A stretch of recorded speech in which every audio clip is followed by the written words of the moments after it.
Hello, I'm Tom. Thank you so much for joining me for episode 7 here of a book summary series where we look at a lot of different books by different authors on many hot topics facing today, right? And so today's book is Deep Change by Robert E. Quinn. And boy, if we need deep change, it's today, right? We've got so much going on in our world. It seems like there just has to be some changes for things to improve. Perhaps that's you in your life where maybe you have a marriage that's really struggling right now, or a business relationship, or a friendship. Maybe your business is really having a tough time, or your church ministry is suffering right now. And you know, looking at this saying, but what do I do about this? You know, the very first thing I want to say is prayer is essential. We've got to seek the Lord on everything in our life, but especially these matters that really tear at our heart. We've got to really focus on, God, what are you saying about this? Do I need to change something? Is my heart right? Are my motives right? And we look first at ourselves and say, God, make sure I'm in alignment with you and your plan and purpose for my life and in my influence of this situation. And so as we do that and God shows us, perhaps he's going to show us, yeah, there's some deep changes that we need to make. And that's what this book is talking about. You know, the fact is that in any relationship in life or organization, things do not tend to just get better on their own. In fact, that they drift away from us, not to us. And we call that often mission drift, right? When an organization or relationship drifts from its original convictions and relationships. And so if maybe that's happening to you in part of your world right now. And again, seeking the Lord is such a big part of changing that around. And so we're going to talk about that here today. Like what can we do when there's so much change that needs to happen, and what is God saying to us about that? And this book talks about the fact that when things are going south, not looking very good, that we have two options. One is slow death, or two, make a deep change. So it defines slow death as when things have stopped working.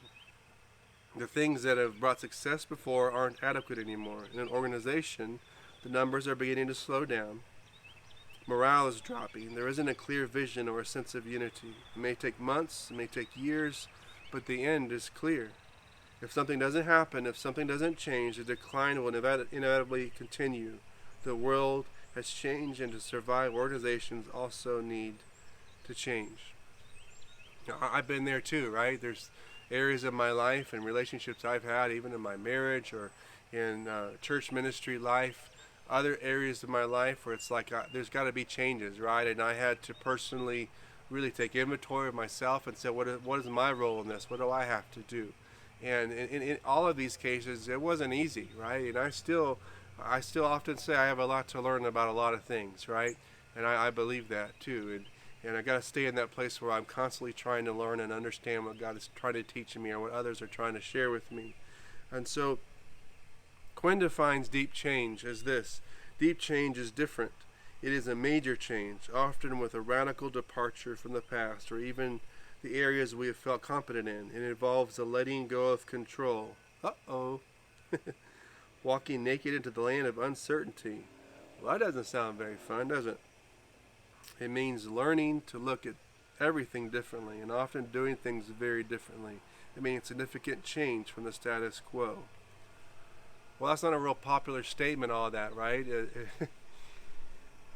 But I can attest that that's a lot of what my wife and I have been doing the last couple of years of really looking at deep change and what is God saying to us. We knew that when God told us to step away from being senior pastors, that he said, hey, I got something different for you, and for what I have planned for you, there's going to have to be some changes. You're going to have to learn new things. You're going to have to really understand what it means to have faith when you don't have all the money in the bank and you don't have this and this what you're used to and this that you're used to, and everything is changing around you. And yes, we've had to learn a lot about that stuff, and in involving all of that, it's really helped us to really know God and each other more, brought us together even more. And so I'm thankful for that, even though yes, it's been very different and difficult. It says there, it's interesting that when we are submerged in any process, it's easy to see everything from that lens or perspective, and that's very true. When we're in that process, if we say, yes, I got to change, and we start thinking about that, and we're submerged in that process of our life, and we start looking at that, it's real easy to look at everything from that lens. But realize not everyone is looking from that same lens, right? Not everyone is on that page with you. And so it's really important that we really help others to get on that page if that's something that God's asking us to do. Sometimes because we need to change, we assume other people do too, and that may or may not be the case. It says here in the book, often when we see the need for change, our first reaction is to point at how other people need to change, right? Yeah, it's not us. It's got to always be other people. If we are in leadership, we may put significant effort into getting people to change. We try to persuade, even coerce. That usually doesn't work. People don't generally like being told they need to change and resist it. Leaders have a choice then. We can blame the people or take a look inside and say that change didn't happen because I didn't model it. Ouch, right? And that's often true. Before we want the change to see in other people, we've got to model it ourselves and really show this is what kindness looks like. This is what empowering others looks like. This is what generosity looks like. This is what this looks like, right? Instead of just saying, you guys need to be like this, we need to be that ourselves and be able to be that example to others. And that's not easy, again, especially in certain environments, but that's something that God's called us all to do. In fact, if you listen to the episode I just did on Joseph, you'll see that's what he's doing in his environments. He is modeling Jesus. He is modeling principles of God in bad situations, and other people are watching and noticing. It's an amazing parallel there. Here it says, pursuing deep change requires time. Yes. Take a look at what we are doing and why. Time to see how our lives might not be aligned with what is really important. Time to decide what to do about it. As we invest the required time, we become aware of our own lack of integrity, of the gap between our deepest values and the choices we are making. Addressing this gap changes us and positions us to change the organizations we are a part of. Again, this change is happening because it's got to happen in us first, right? And so, for example, if you're married and you're seeing like a lot of roadblocks with your spouse, first, just know that you gotta keep seeking the Lord about that, but also let kindness come from you and model that. And kindness has a way of disarming people. Not always, but often it can really disarm people over time. And just to allow God to give you strength to keep being kind, even if you're being yelled and screamed at or taken advantage of, whatever the situation is. To just know that as God is helping you to be strong, that can really change that marriage over time. But it does take time. And often as we try to initiate deep change in our relationships or organizations, we find a lot of roadblocks, especially with other people. It says some organizations have a natural resistance to change. Systems and procedures are in place to help things be efficient, always being the same, right? But these things make innovation and change difficult. Very true. There may be a culture of conformity or bureaucracy that stifles initiative. Bring change then involves risk and courage. So one question we need to ask ourselves really is, why do we want the change? Right? If change is needed as a result of our own sin, we've hurt someone or we've done something wrong, then obviously change is needed to restore our relationship with God and other people. That's a change that is good. That's essential. All of us need to have that kind of deep change, repentance, as part of our everyday lives. Beyond that, are we wanting to change because we just want more power, for example? Like, I want to be the top of this organization. Or I want to be able to have the ability to make all the decisions about everything without people checking me on it. Well, I can tell you, if that is the goal, that is not a deep change that I believe the Holy Spirit is partnering with you on. Because the Holy Spirit really helps us when we're serving other people, we're serving organizations. It's not for the sake of power. Power is not the end game. The end game is providing a better product that helps people. It's providing a better relationship that will bless people and encourage people, that serves others, that has a purpose in this world, right? For God's good. It's not about self-promotion, self-power.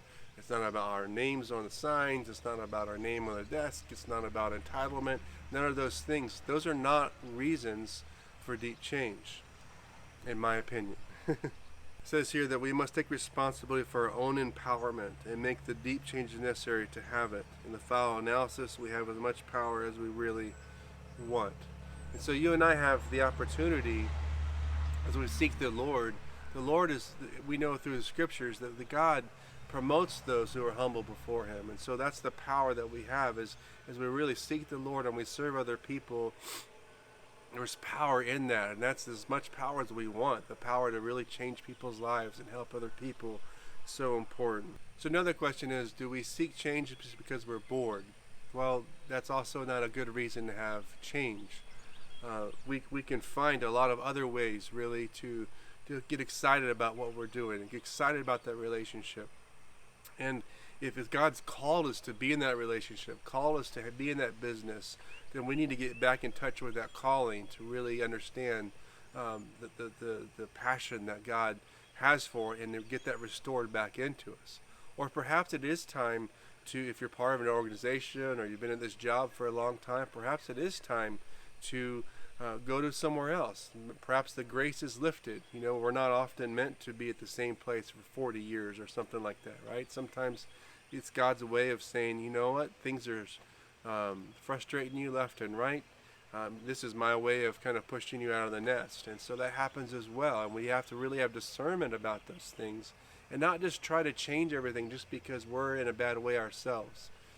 Change needs to happen when we know God is calling us to change, when we know that the environment around us is suffering in a sense, and that the change that we feel in our heart to bring will change that environment for the good. And if you really believe that, then perhaps God is calling you to invest your time and effort and lots of prayer into that situation so that change can happen. Or perhaps God is showing you that because it is time to take off and go to another situation. Now, I'm not advocating that for marriage. I believe that we should stay and work in our marriages. I just want to make that really clear, that God has called us to do everything we can to stay in our marriages and let that be. God redeems everything, and I believe he will redeem even those hard marriages. We stay in there and really seek the Lord. I know some of you may be watching today and say, well, you don't know how bad it is, and I understand that. My heart goes out to you, and I just want to encourage you to continue to seek the Lord. Don't lose heart, and just allow him to change you, and hopefully that deep change can happen in your family as well. And so I got a couple of verses here that I want to close with. Joshua 1:9 says, I have not commanded you, be strong and courageous. Do not be frightened, do not be dismayed, for the Lord God is with you wherever you go. And just remember that no matter where you go, again, like the story I just read on the other episode with Journey Through the Scriptures with Joseph, he was in the prison, he was thrown into slavery, but it says over and over, God is with him. And just know, if you're feeling like that God is with you. If you seek him, the Bible says, if you seek me, you will find me. But we got to seek him with all of our heart, our soul, our mind, and our strength. Philippians 4:6-7 says, do not be anxious about anything. Wow, that's a big statement, right? But in everything, by prayer and supplication, with thanksgiving, let your requests be made known to God, and the peace of God, which surpasses all understanding, will guard your hearts and your minds in Christ Jesus. So what a great passage that is. Man, we got to really, those two things are predicated upon here. Not being anxious about anything, but in everything, giving it all to the Lord in prayer. And so as we continue to do that on a daily basis, that deep change that we're seeking can happen. And so I just want to pray for you, my friend. I just want to encourage you to really honor the Lord by not being anxious, but not having that fear, and not saying, oh God, what am I going to do? Well, this is crazy. I've been there. Believe me, it's hard sometimes. But we can have that quiet confidence in the Lord to know, you know what, Lord, even this crazy situation, I believe you're with me, I believe you're for me, and I believe you can turn it around for your good. Now, if you believe that, we can go through anything, right? And so this is all predicated upon our relationship with the Lord. And so I just want to encourage you, as I encourage myself, we've got to repent of our sins and follow our Lord with all that we have. And as we do that, and we go through hard times, we can know that God is with us. Let me pray for you today. Father, I thank you, God, for everyone that's listening, watching today, God. I know there's lots of change that needs to happen in our world today, and perhaps in our lives as well here and personally. And I just pray, Lord, for all those that are looking at situations that seem like slow death is happening and they don't know what to do. I just pray for wisdom, discernment, courage, God, also the ability to see, Lord, what needs to transpire and change, but also, God, help us all to have that humble repentance, Lord, to let it begin with us, that change that you want, so we can model it for others, God. Begin in us, Lord, the things that you want to do. We thank you for revival to happen. I pray for marriages to be restored. I pray for businesses to become robust. I thank you, God, for situations that seem dire, Lord God, for, Lord, the things to turn around, Lord God. In the name of Jesus, I pray. Amen. Hey, thanks again for watching. I hope you have a great day. Look forward to talking with you next week. God bless.